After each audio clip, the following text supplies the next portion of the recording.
Fala pessoal, tudo certo? Estamos de volta, professor Gustavo aqui, professor de Física da Calc Exatas. Vamos dar continuidade então àquela nossa playlist do capítulo 7 de eletricidade da nossa apostila que está no link da descrição, faz o download aí de graça e acompanha a gente. Essa questão, 7.3, foi aplicada na prova de 2017 do Enem. A gente vai fazer a leitura dela. Ela fala sobre semicondutores, resistores ômicos, resistores não ômicos, tem interpretação de gráfico. Então vamos fazer a leitura dessa questão e a gente já volta resolvendo. Dispositivos eletrônicos que utilizam materiais de baixo custo, como polímeros semicondutores, têm sido desenvolvidos para monitorar a concentração de amônia, gás tóxico e incolor, em granjas avícolas. A polianilina é um polímero semicondutor que tem o valor de sua resistência elétrica nominal quadruplicado quando exposta a altas concentrações de amônia. Na ausência de amônia, a polianilina se comporta como um resistor ômico e a sua resposta elétrica é mostrada no gráfico. O valor da resistência elétrica da polianilina na presença de altas concentrações de amônia em Ohm é igual a... Então vamos para a resolução da questão 59. E para resolver essa questão, você deve lembrar das aulas que a gente teve sobre resistor ômico. Ele fala que quando não tem amônia no nosso sistema, esse resistor se comporta como um resistor ômico. Dessa forma, a gente pode utilizar o gráfico que ele deu de corrente por tensão de duas maneiras diferentes para encontrar a resistência que ele pede. Então, a primeira maneira é a gente utilizar a nossa equação. Você lembra lá que V é igual a RI, ou ainda, às vezes o pessoal passa como U é igual a RI, onde V é a DDP, né, a tensão, diferença de potencial, R é a resistência e I é a corrente. A gente pode pegar algum ponto do gráfico, já que o resistor se comporta como ômico quando não tem presença de amônia. E a gente pode pegar o valor de corrente e tensão, e aí a partir da equação a gente vai descobrir a resistência. Porque para qualquer valor de corrente e tensão do gráfico, você vai ter a mesma resistência. Então não importa qual ponto do gráfico você pegue, desde que você mantenha a tensão e a corrente referente a um mesmo ponto, você vai conseguir descobrir a resistência quando não tem a presença de amônia, que daí ele é ômico. Então vamos lá, eu escolhi aqui para pegar o terceiro ponto do nosso gráfico, que é o ponto onde a tensão é 1,5 e a corrente é 3. Então se a gente substituir aqui a tensão como 1,5 e a corrente 3, então vamos lá. Aí a resistência é o que a gente quer saber e a corrente é 3 amperes.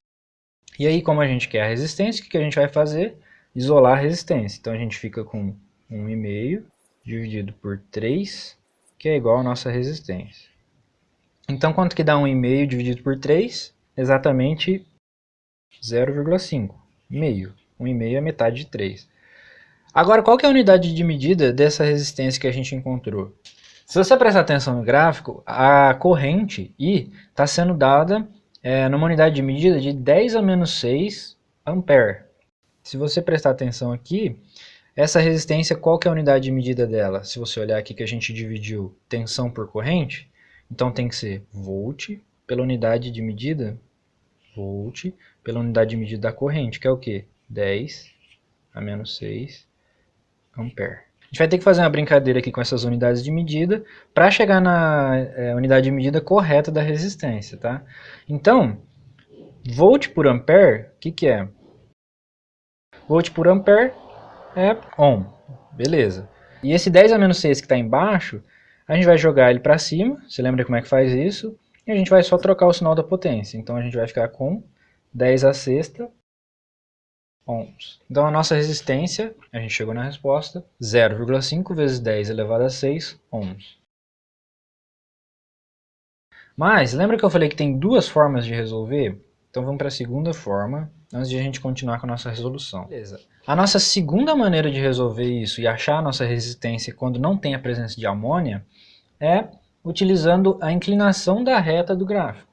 Porque num gráfico de corrente por tensão, a inclinação dessa reta tem que ser o valor da resistência. Como é que você acha a inclinação de uma reta?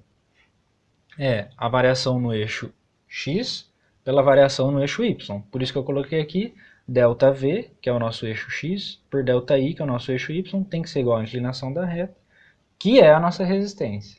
Por quê? Porque esse resistor é ômico, então o gráfico de corrente por tensão é uma reta. Lembra disso. Então a gente vai pegar 2 pontos de tensão ali no gráfico e as respectivas correntes desse ponto para a gente achar a nossa resistência. Então eu escolhi aqui o ponto onde a tensão é 3 e 1,5 e a corrente respectiva vai ser 6 e 3. Então vamos lá. A gente vai ficar com, você lembra lá que delta é o final menos o inicial, né? Vamos escolher o 3 como nosso ponto final aqui, menos 1,5, que é o outro ponto que eu escolhi. Dá uma olhada no gráfico aí que você já vai entender. E depois, para a corrente, 6, que é o ponto que corresponde, menos 3,0. Isso tem que ser igual à nossa resistência. Tranquilo, né? Então, 3 menos 1,5, 1,5. 6 menos 3, 3. E aí a gente chega na mesma parte da resposta do método anterior. 1,5 por 3, nossa resistência tem que ser 0,5. E aí, como a gente já calculou a nossa unidade de medida anteriormente, é a mesma unidade de medida, 10 a 6 ohms. Mas qual que foi a pergunta do exercício? O valor da resistência elétrica da polianilina na presença de altas concentrações de amônia é... Lembra que no exercício ele fala que quando não tem amônia é um resistor ôhmico, mas quando tem amônia a resistência é multiplicada por 4, quadruplica. Então o que a gente vai fazer? A gente vai pegar essa resistência que a gente achou sem a presença do gás amônia e multiplicar por 4. Então vou escrever aqui, ó, a resistência quando tem presença de amônia, AM, vou colocar aqui, é a mesma coisa que a resistência quando não tem a presença de amônia multiplicado por 4. Então é 4 vezes esse R que a gente encontrou. E aí a gente vai ficar com 4 vezes 0,5 vezes 10 a sexta, que é a mesma coisa do que 4 vezes 0,5, 2 vezes 10 a sexta, 1. Qual a alternativa que traz para a gente esse valor? Exatamente a letra E. E de hermenêutica, que é com H, no caso. Letra E. Então por hoje é só. Deixe seu comentário se você tiver uma dúvida que a gente vai responder, a gente tem o maior prazer. Deixa o joinha e se inscreve, compartilha com aqueles seus amigos que você sabe que está precisando daquela força em física. Vamos todo mundo passar nesse Enem, gente, pelo amor de Deus. Então, compartilha. A gente está em outras redes sociais também, tem o Instagram e o TikTok. A gente posta stories diários no Instagram e outros conteúdos. No TikTok a gente posta vídeos curtos lá 2 vezes por semana, tem bastante coisa também. Engraçado, divertido por lá. Então, fica de olho que a gente está resolvendo exercício pra caramba aqui no YouTube, tudo para te ajudar a passar nesse Enem, fechou? É isso, valeu e até mais!